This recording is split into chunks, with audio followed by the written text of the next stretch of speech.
Bienvenue dans votre rendez-vous avec l'actualité. Retrouvons ensemble le meilleur des news de cette semaine. Le journal du rock de Classique 21. La première bande-annonce du documentaire Becoming Led Zeppelin, réalisé par Bernard McMahon, nous est arrivée en ce début de semaine. On y voit des extraits de concerts du groupe qui joue, Good Times, Bad Times, entrecoupés par des images en noir et blanc d'un Zeppelin. On y retrouvera aussi de nouvelles interviews de Jimmy Page, Robert Plant et John Paul Jones, ainsi que des images des rares rencontres avec le regretté John Bonham, décédé en 1980.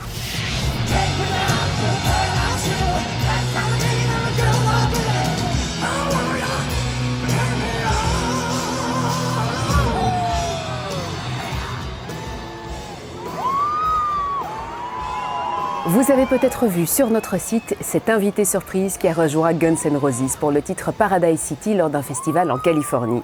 C'est Dave Grohl des Foo Fighters qui les a retrouvés pour une performance malheureusement écourtée par les organisateurs en raison d'un couvre-feu. Une fois l'heure fatidique de 22h atteinte, le courant a été coupé au milieu du morceau, ce qui n'a pas découragé les musiciens qui ont poursuivi sans amplification, avec le public reprenant le chant en chœur pendant qu'Axl Rose discutait avec les responsables. Ce couvre-feu est une mesure prise depuis 2013 à la demande des voisins du festival.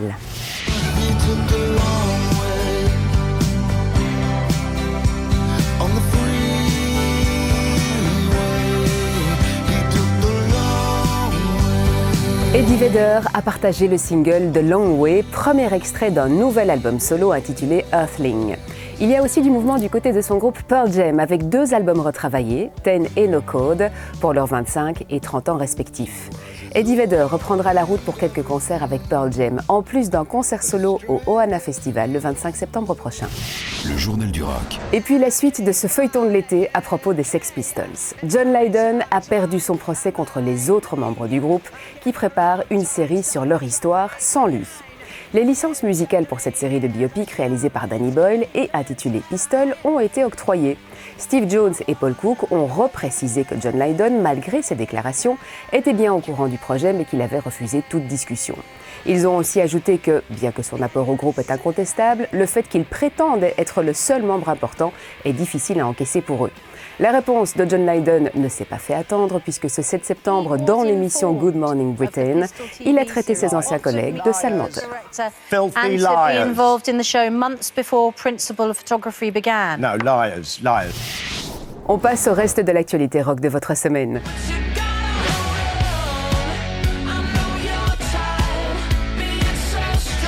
Le titre Hold On de Royal Blood est désormais doté d'un clip avec Colin Hanks, le fils de l'acteur Tom Hanks.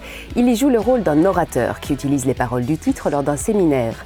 La majorité du public est captivée par ce qu'il dit, sauf 2 personnes dubitatives dans le fond de la salle, incarnées par Josh Homme de Queens of the Stone Age et le batteur d'Arctic Monkeys, Matt Elders. Deep Purple annonçait un décompte horaire qui pourrait annoncer de la nouveauté pour le groupe. L'issue nous amènera au 6 octobre à 16h, heure belge. Un site a été créé pour l'occasion et Turning to Crime pourrait être le titre d'un album ou d'une chanson, affaire à suivre.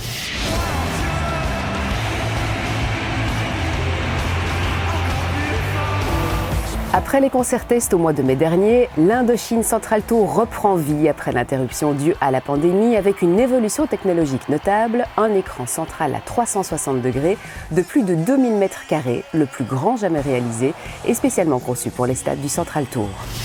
Pour terminer votre journal du rock en images, celle du nouveau clip d'Iron Maiden. Une semaine après l'arrivée de Senjutsu, le nouveau double album, c'est Stratego qu'on découvre en images.